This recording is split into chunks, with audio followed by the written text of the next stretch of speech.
Red alert ആയതുകൊണ്ടാവാം രാവിലെ തന്നെ നല്ല മഴയായിരുന്നു. കുളിയൊക്കെ കഴിഞ്ഞ് ഞാനും ആശുക്കുട്ടനും പഴമൊക്കെ പുഴുങ്ങി കഴിച്ചു. അപ്പോഴാണ് ഏട്ടൻ ടൗണിൽ പോയിട്ട് ചിക്കൻ കൊണ്ടുവന്നത്.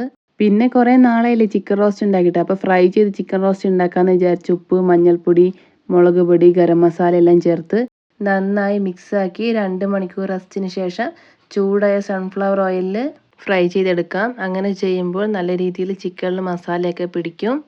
ഞാനിവിടെ എപ്പോഴും സൺഫ്ലവറിലാണ് ഫ്രൈ ചെയ്യുന്നത്. ഓയിൽ കൂടുതലും യൂസ് ചെയ്യാറില്ല. ഫ്രൈ ചെയ്ത് ചിക്കൻ റോസ്റ്റ് ഉണ്ടാക്കുമ്പോൾ ഒരു പ്രത്യേക ടേസ്റ്റ്. അങ്ങനെ ഫ്രൈ ചെയ്ത് മാറ്റി വെച്ച് റോസ്റ്റിനുള്ള ഉള്ളിയും തക്കാളിയൊക്കെ വാട്ടി മസാലപ്പൊടികളെല്ലാം ചേർത്ത് അല്പം ടൊമാറ്റോ സോസും സോയാ സോസും കൂടി ചേർത്തതിന് ശേഷം വറുത്ത് വെച്ച് ചിക്കനും ചേർത്ത് നന്നായി ഒന്ന് ഇളക്കി വരട്ടിയെടുക്കാം. അല്പം വെള്ളം കൂടി ചേർത്ത് വേണം വരട്ടാൻ. അങ്ങനെ വരട്ടി അവസാനം കുറച്ച് മല്ലിച്ചപ്പും കൂടി ചേർത്ത് ഇളക്കിയാൽ അടിപൊളിയായിരിക്കും കേട്ടോ.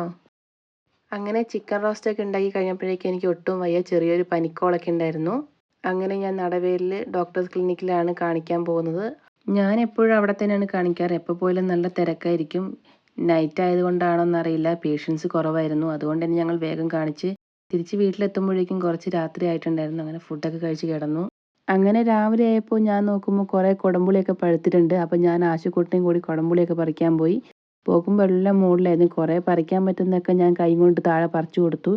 അവന് എല്ലാം മേടിച്ച് ബക്കറ്റിലിടുന്നതൊക്കെ ഭയങ്കര ഇഷ്ടമാണ്. പക്ഷേ അതിനകത്ത് ചെളിയൊന്നും പറ്റാനും പാടില്ല. ഒരിച്ചിരി ചെളി ഉണ്ടെങ്കിൽ തന്നെ അവൻ ശരിക്കും നോക്കും. നോക്കിയിട്ട് മാത്രമേ എൻ്റെ കയ്യിൽ നിന്ന് വാങ്ങിക്കാറുള്ളൂ.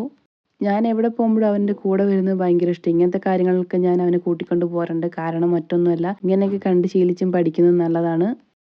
അങ്ങനെ അതെല്ലാം പറിച്ച് ബക്കറ്റിലാക്കി തിരിച്ചു പോകുന്ന വഴി കിടാവിനെ കാണുന്നു പറഞ്ഞു. പിന്നെ അതിന് കുറച്ച് പുല്ലൊക്കെ കൊടുത്ത് തിരിച്ചു പോയി കാലൊക്കെ കഴുകി.